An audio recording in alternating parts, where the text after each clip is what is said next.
Today we're going to rank every single evolution from worst to best, starting off with the worst evolution in the game. It is still a Tesla. I think this is the third consecutive month of Tesla as the worst one in the game. You've got to understand, with the Cannon being one of the best, the room for the Tesla is just gone. Cannon is a better building in every way against every scenario, and in the spots where it isn't, you'd rather have the Diddy or the Inferno Tower. The Tesla really has no spot, and its Evo doesn't really do all too much.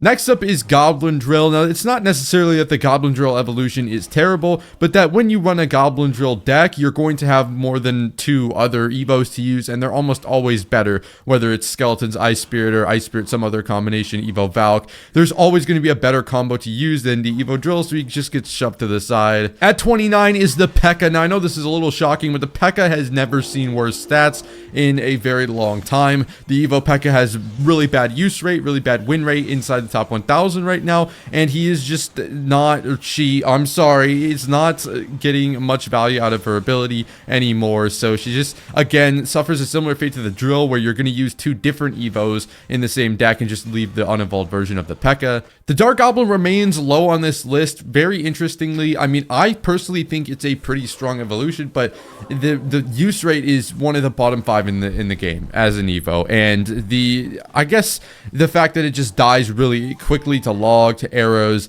makes it, you know, not as worth using over maybe other Evos. Again, with a similar fate as the previous 3, which are kind of getting outclassed by other Evos in their own deck. At 27 is the Battle Ram. The Battle Ram is cool, and it kind of got a little bit of a buff from some of the interactions of the pathfinding, but I believe that got patched. And the Battle Ram is just it's a really weird card. It's probably like the weirdest evolution card. You never see somebody use Battle Ram really. So the Evo just doesn't really fit in a ton of places, and even when you play it, it doesn't get a ton of value except in very niche circumstances. Next up is the Giant Snowball. I feel like this card is better than it's ranked, but the use rate and the win rate is just doesn't back that up at all. It's a bottom 5 evolution according to the stats, but I think that the Snowball is just it doesn't fit in too many decks, I guess, is the key here. I mean, where would you rather have a Snowball over Log? Maybe in a couple of decks, but Snowball's just not really seen much usage. At 25 is the Wizard. The Wizard Evo is just really awkward to use because the Wizard is a pretty crappy card, so you'd have to put a Wizard in your deck to get the Wizard Evo, which kind of cancels out everything nice about the Wizard. But the Wizard Evo, it can get value sometimes. It doesn't hold up to his other range counterparts. I'm actually going to rank the Archers one above the Wizard because they're cheaper and easier to get value with, and also fit into more decks. And the Archers, if you don't have a counter, or if you're playing a guy who is baiting out your arrows or your fireball, you're gonna have a pretty tough time dealing with Evo Archers. They are pretty underrated, but the fact that they're so hard to get value out of and keep alive a lot of the time, when they just get spelled instantly, makes them, how good can they really be? At 23 is the Goblin Giant. This one's weird because Goblin Giant has been up and down. He's been a top 5 Evo. He's been a bottom 5 Evo. He's now sitting towards close to the bottom middle of the pack just because he is currently outclassed by the Giant. There's no reason to run Goblin Giant when you could just run normal Giant. But the Goblin Giant Evo, still pretty good. It's not doing that much after it got 3 significant nerfs. Next up, we have the Wall Breakers. These are very interesting because currently in the game right now, they had like a 2-day stretch where the stats just got super inflated because they were bugged and dealing like twice the amount of damage. Now that they're back to normal, they're just kind of mid. They get some value sometimes. They can be used on defense, but typically you're not going to get crazy value out of Wall Breakers. At 21, we have the Goblin Barrel. The Goblin Barrel can be really, really good inside certain bait decks and in certain circumstances, allow you to get tons more damage that actually make bait a viable deck. However, it's just not on the power level of other evolutions. It's not going to completely win you the game or anything like that. The barrel is just a overall boost to baits and doesn't really have crazy versatility. At 20, we have the Electro Dragon. This is one of the most powerful evolutions in the game that's held back by you can't fit an E-Drag in most decks in the game. 5 elixir for a base card, just like the Wizard that's kind of trash, but the Wizard being, you know, significantly worse as an evolution. E-Drag is awesome in beatdown and can be countered, especially in a lightning meta right now, so it's pretty low on the list. At 19, we have the Firecracker. I know everybody hates this, and she can get crazy value a lot, but most of the time, if you have spells or a spell combo, you're going to be able to get her off the board very, very easily, and that makes her weak, just like the Archers, except she consistently gets better value and can chip damage better than the Archers. She's better on offense. So the Firecracker, just the fact that it just dies to arrows, can be killed really easily, is what makes it not one of the most broken evos in the game. At 18, we have the evolved barbs. Now, these are interesting because the evolved barbs they've held the lowest spot in the game for the worst evo in our previous tier list, but they've been getting better with the crazy beatdown in the meta right now, and also the fact that there's a really weird pump bridge spam deck that's running barbs. So barbs they're doing better against a ground beatdown meta. Whenever you see ground beatdown in the meta, barbs are going to see a rise. Next up is the Royal Giant. The Royal Giant's a pretty strong evolution. It's going to get you extra hits when it knocks back things.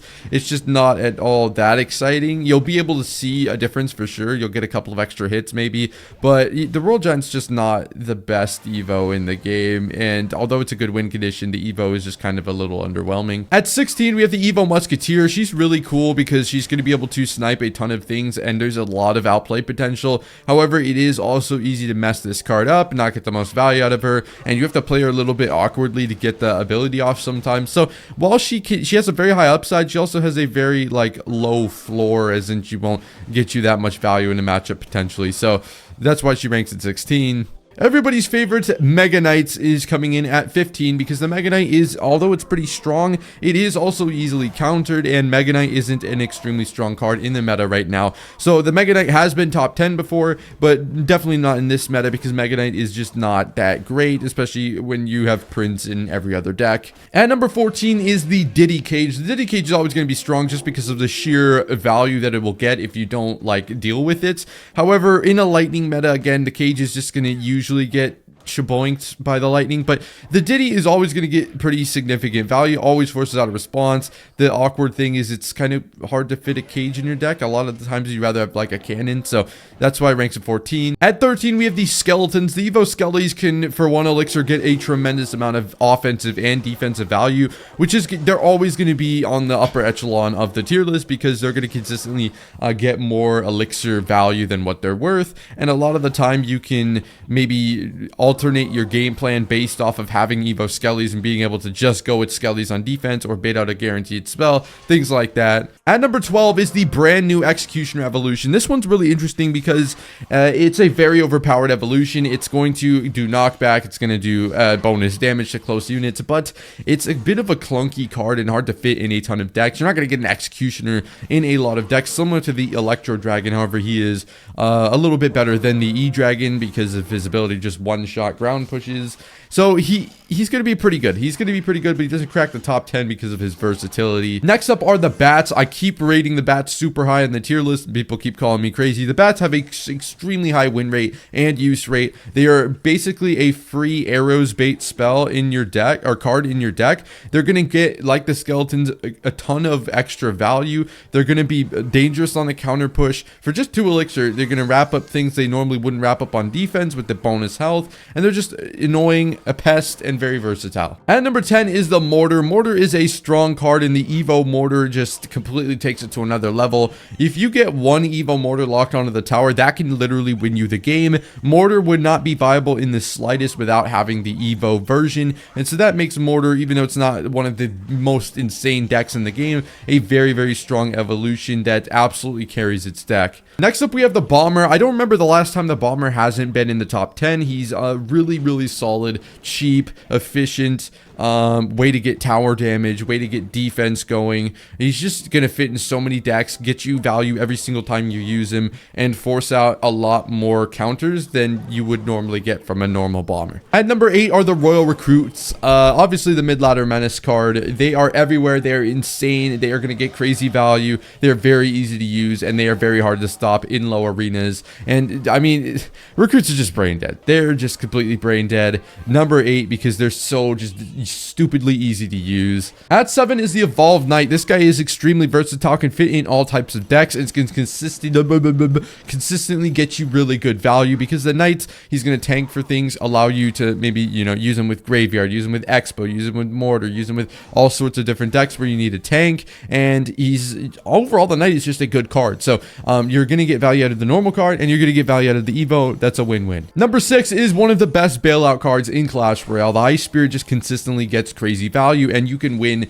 entire games based off of, or just stop entire pushes based off of the Ice Spirit. I won't say Look, I've lost some games because of Evo Ice Spirit, but I mean, most people don't know how to use him properly. He's a staple to cycle decks. He is going to get tremendous value every single time he's played and bail you out of a lot of situations where normal Ice Spirit wouldn't quite cut it. The Lumberjack was last month's #1 evolution. However, he is getting nerfed to 2 cycles, so this is going to make him significantly worse. However, we could see him drop more potentially, but I think the evolution is still just such a broken concept. Getting that bonus damage, getting that maybe bonus damage on the tower, whether it's on the troops, whether it's on defense. I think 2 cycles is really going to nerf the Lumberjack, but he still remains just, as a concept, one of the most broken things in the game. #4 is the Evo Valkyrie. I think this is the highest she's ever been, but the Valkyrie Evo is just consistently extremely good, and it's going to be able to bail people out of extremely hard to defend pushes because of her NATO doing damage, as well as the fact that she, I think, has bonus health as well.